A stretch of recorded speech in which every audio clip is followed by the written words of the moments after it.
Do you agree with the tier list that Magnus announced recently? Have you watched it? Oh wow, I didn't realize. Really, he did one and didn't go. It was just a couple of days ago. You were playing the event, the team event. So I saw he did some content. Wasn't he talking? I saw some clip about him talking about the World Rapid and Blitz. World Rapid. Yeah, but there is so much chess content these days. He did the candidates. So yeah, he also did the candidates tier list. Yeah. He said that there will be the top two guys will be the old American guys. So Fabi and Hikaru, obviously, and then he said that there is like a gap. And probably something about Prague. I think he said that Prague is also among the favorites. But somehow he didn't say anything about you, which was surprising to me because you've had such a good year. So what do you think? There's lots of more factors there than just him giving his objective prediction of an event. And especially when he's talking about the World Championship cycle, I think there's always some extra baggage that comes with it. And when he's talking about me, there's also some baggage. We've had a long and very complicated relationship as competitors, and we've played in tournaments since like 2000. Like my first time I played him, I won. I was 16 years old, I think, and that must have been 2011, I think. And it's been 15 years almost.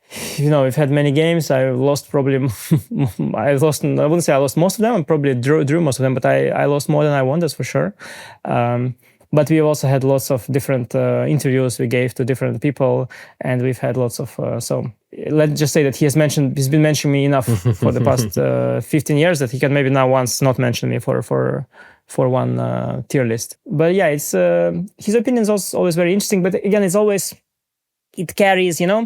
It's always a pity when there's some extra baggage. Like if he would, for example, look at a tournament, I don't know, like some 1948 tournament, whatever, Zurich or something like this, and he would be able to look at it, at all the games, the players, and just give his opinion, and it would be nice. But of course, when he gives his opinion on topics like the candidates, then there's the extra things, right? Because he has this whole fight with where he's trying to undermine the importance of the classical championship cycle, right? The title that he has given up.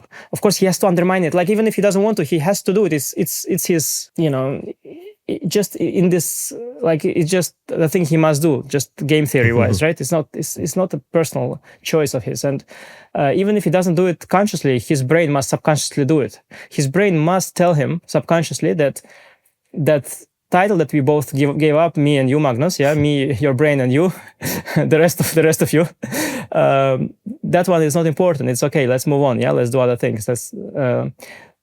So then, whenever he talks about these things, there's always this bias that's going to be inevitable, and that slightly colors it. But still, I find it's fascinating. Like I was watching his clips after World Championship games between Ding and Gukesh. So much insight and. He's trying his best to be objective. He's trying his best to give us a good chess content, a lot of knowledge, a lot of his honest opinions. Also, the fact that he's withdrawn himself from the cycle has some upside, that now he is no longer as attached to his opening secrets and his own his knowledge. He's feeling more comfortable about sharing the knowledge because he feels he doesn't have to compete anymore in the championship cycle. So he can maybe give a bit more opinion here or there. Something he would maybe hide otherwise.